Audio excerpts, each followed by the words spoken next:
wheels.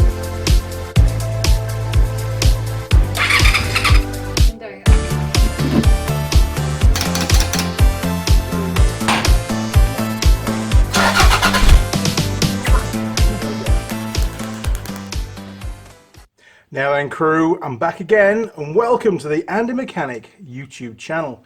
Now this is day one of 2 days of intensive repairs on Tool Girl Sarah's Suzuki GSXR750 of the 1999 vintage. Now the front end we've already done, the steering head bearings, we've already done the front disc replacement, we've already fitted new brake pads to the front. They're all separate videos. And this video is all about changing the rear disc on this bike. Remember on the inspection the disc was excessively worn. It was below the 4.5mm thickness. I think it was about 4.3 from memory. Could be wrong. So, all the way from the States, we've got a rear disc. And hopefully it's going to be the right one. Well packed. Hopefully it's the right one, eh? Okay. And this is a Rashi rear brake disc. So the first thing to do, assuming this is the right one, because we've not taken the old one out yet, is to pop the rear wheel out, whip the old rear disc off and make a comparison. Fingers crossed it's going to be okay. Okay, well without further ado, let's make a start because I'm running out of time today. Here we go. Okay, the bike's jacked up, the rear tyre's just off the bench, just for now. I might lower it down slightly before we pull the wheel out. We'll see how we get on. Right, split pin out, so better keep that because I'm not sure if I have another one that big, hopefully. Right.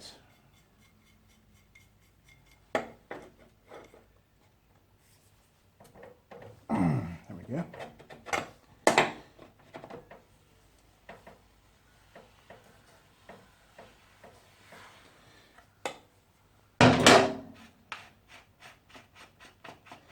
Dum, dum, dum, dum.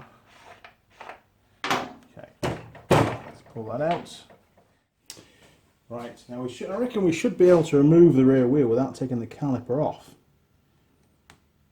However, we're going to be fitting new pads. So we should pull the caliper off now while everything's nice and tight. So that's 2 12s and a 14 down there, look. See if we can crack that off before we start. Oh, there we go. Geez, that was tight. It's probably, it is turning and it is 14 that side as well. Okay, I'll get another spanner. Or a socket probably. Here we go, far more professional.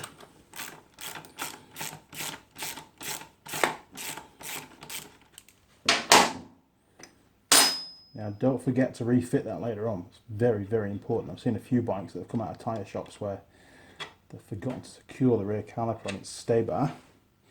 Apply the brake and the caliper wraps around, rips all the brake line out and causes heaps of problems. Okay, caliper time. 1, 2. Not too bad.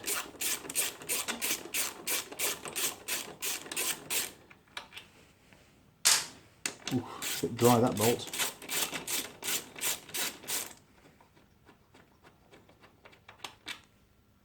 And a twin. No thread lock on there, was there? Okay.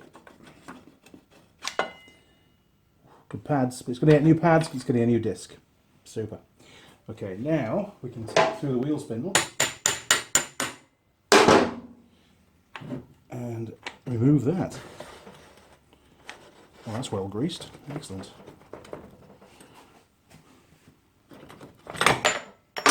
Ta-da! Okay, get rid of that. So just roll the wheel forward and hey presto, chain is off. Now there'll be a little spacer here. I'll take that out because that might fall out. Stick it on the bench. And now should have a wheel. We do. There's a spacer this side too. Excellent. Right, to the bench.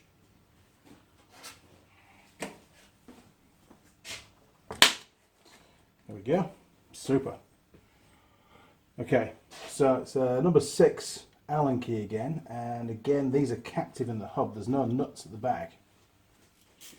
Right, let's crack all these off. One, two,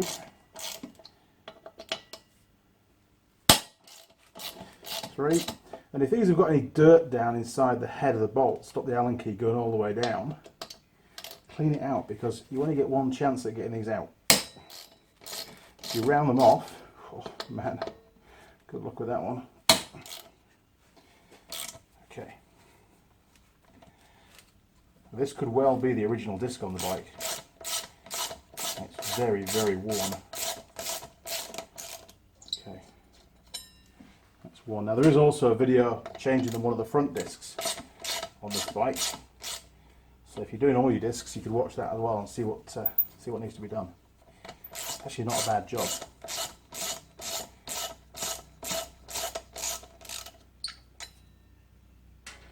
Judging by the cleanness of the bolts, I reckon this disc has never been off before.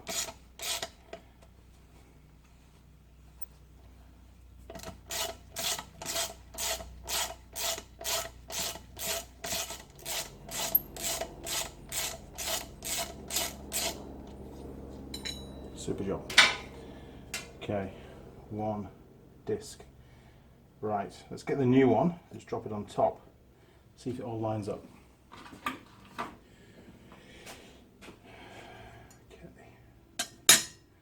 It's a fancy wavy one, this, but looks pretty good. Yep, bang on. Okay, right. Let's get some brake cleaner and give that disc a bit of a clean first, because there's a bit of a film of oil on there to stop them from corroding when they're in storage. But dry fit, it does fit. Fantastic.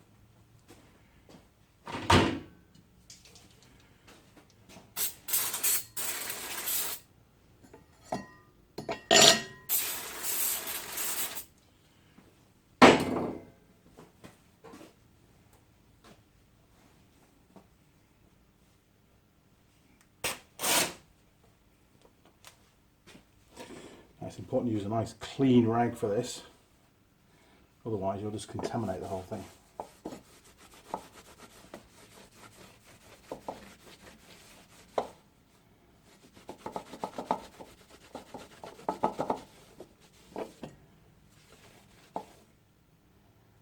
Yeah.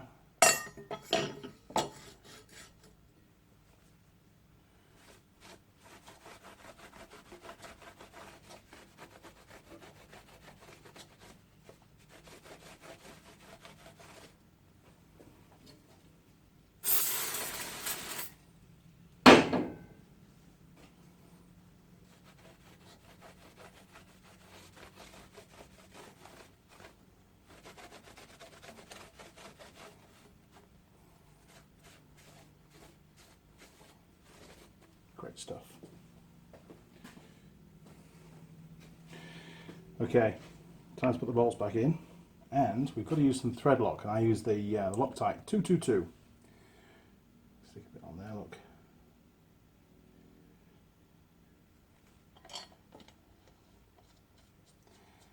That's one. And you really do need to use thread lock. Don't be tempted to skip this bit. Last thing you want is a brake disc coming loose. Especially when you're trying to slow down, it's not a good idea.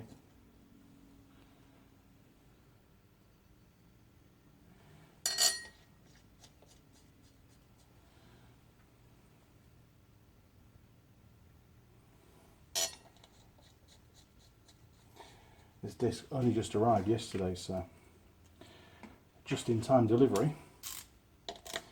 And the part number is a DBS032W. And standard they're about 5mm thick, and they're allowed to weigh down to 4.5. And that's usually stamped on the disc.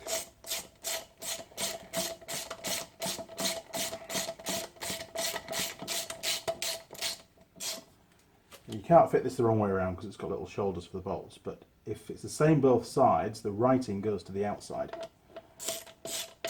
The warrant guy needs to see that, so then he knows what to measure.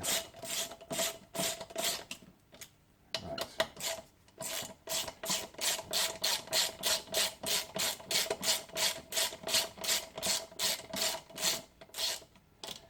They're just to say touching, they're not tight at all yet.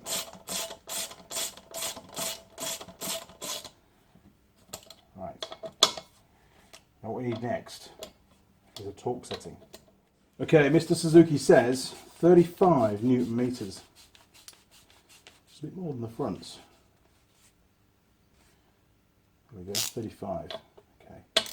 Hopefully I can hold the wheel. Oh yeah, easy.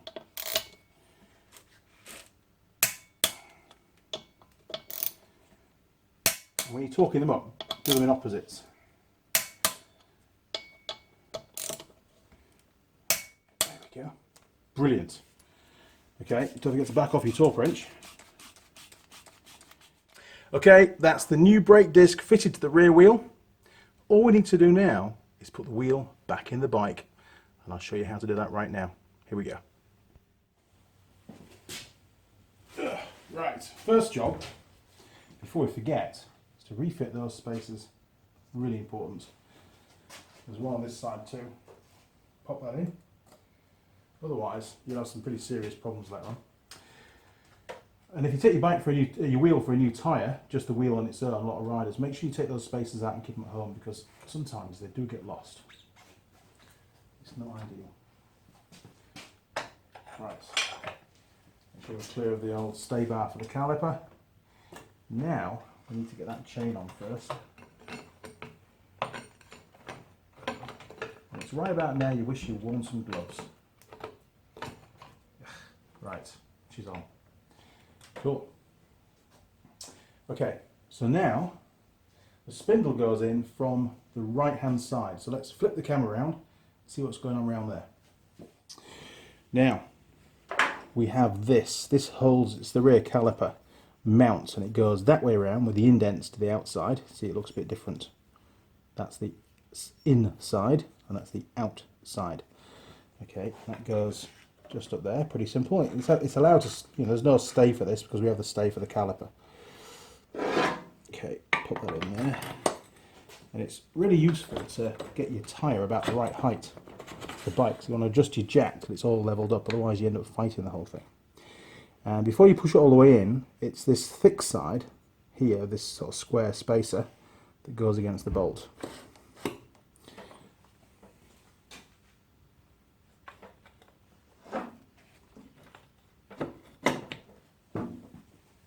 There we go, easy.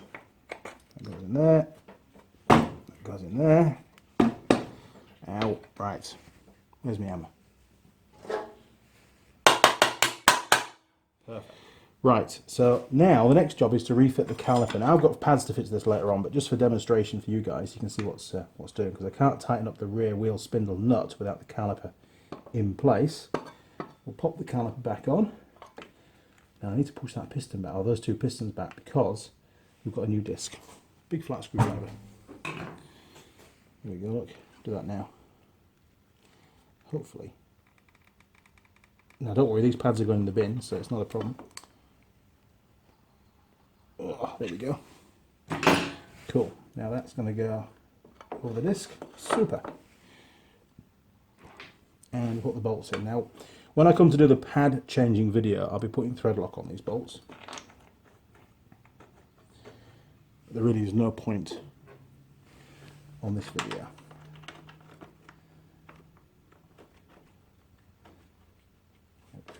Make sure you start them by hand. The last thing you want to do is chew the threads up.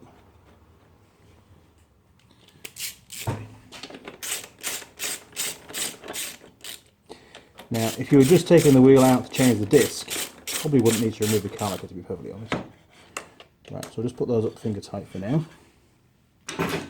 And we'll pop that bolt back in. There we've got a location for the stay bar. It gets all the angles right. Come on, mister, what's going on?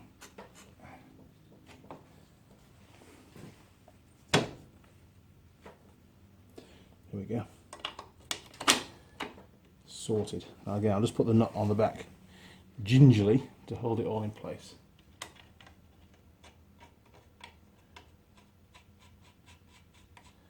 There we go. Right, let's go on. I'll show you how to tighten up the chain. Make sure it's the whole wheel's forwards, and we'll tweak up that rear axle nut. Okay, so what we need to do first of all is get that spacer back in. Again, it's the end with a flange on it that goes against that nut. Now remember, we've not altered the chain adjustment at all. Bike's not in for that, so we'll pop the nut on. There we go. Now at the moment there's a bit of a gap, very small obviously, between that plate and the wheel spindle and everything, and it's all a bit loose and not really lined up too well. So if you get a small extension bar, this is a 3/8 one, put it into one of the teeth and just rotate the wheel to trap that in. That will pull the whole wheel forward and align everything. That's a 36mm socket that we need for on here.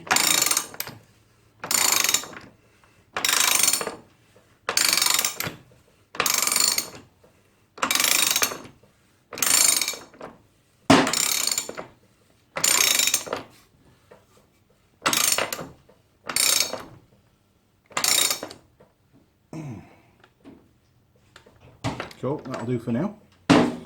Take that out. Super job. Right, we'll just jack it up a little bit more now that everything's together.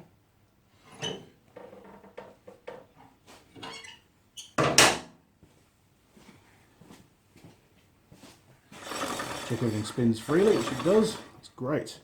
Okay, now that nut needs to be 100 Newton meters. The only problem I've got is this is a 3/4 socket and my torque wrench is only 1/2 inch. So I might have to come up with some elaborate method of torquing that to the right spec. The other issue is, of course, you've got to align the hole in the spindle for your split pin. So your torque setting, well, that's a little bit flexible. So if you've got a socket and a torque wrench that will fit, then by all means use it. But I haven't, so that to me is tight enough.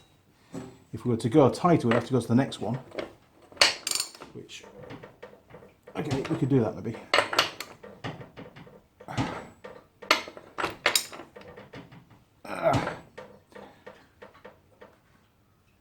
Overshot a fraction, as you always do. There we go. Okay, I'm happy with that. 100 Newton meters. If we were to go to the next one, it'd be way over, and I don't want to stretch that spindle. Right, pop that back in there. Now this is only temporary because I am actually doing some work later on where I'm going to be fitting a trailer to this bike. So this split pin's going to be coming out again anyway, but I'll put one in now just in case we go for a road test. There we go. So like I say, if you're doing this yourself, always use a new split pin, or you can buy an R-clip. R-clips are really good because you can reuse those. There we go. Well, job done, I reckon. Jeez, it's getting dark outside. Okay, there's another video for you. That one shows you, obviously, how to fit a new rear disc to a 1999 Suzuki GSXR750. And I believe it's the same frame and so on up until about 2006. So this video should cover all of those bikes too. If you found the video helpful, why not click on the subscribe button, turn on notifications, and our friends down at YouTube will send you an email as and when I upload any new videos. You'll also find me on Facebook, Instagram, Google+, and Twitter. Feel free to communicate through any of those portals, but first contact, if you don't mind, through the YouTube comments. There's also a Patreon channel too, as a Patreon account. You can drop on there and you'll see lots of behind the scenes stuff of the Andy Mechanic YouTube channel, a bit of history, and of course what's coming up soon. Alright chaps, well until next time, probably about 5 minutes. see you around. Cheers, over and out. Tool girl Sam, how are you? Back. You're back! Fantastic! So I know, and I've got a new shirt, so I thought it's only right that I give you a new shirt too, so there you go. so excited for my new shirt. Then I don't have to wear different shirts every day. And as a classic Tall Girl Sam move, I am going to wear it like this.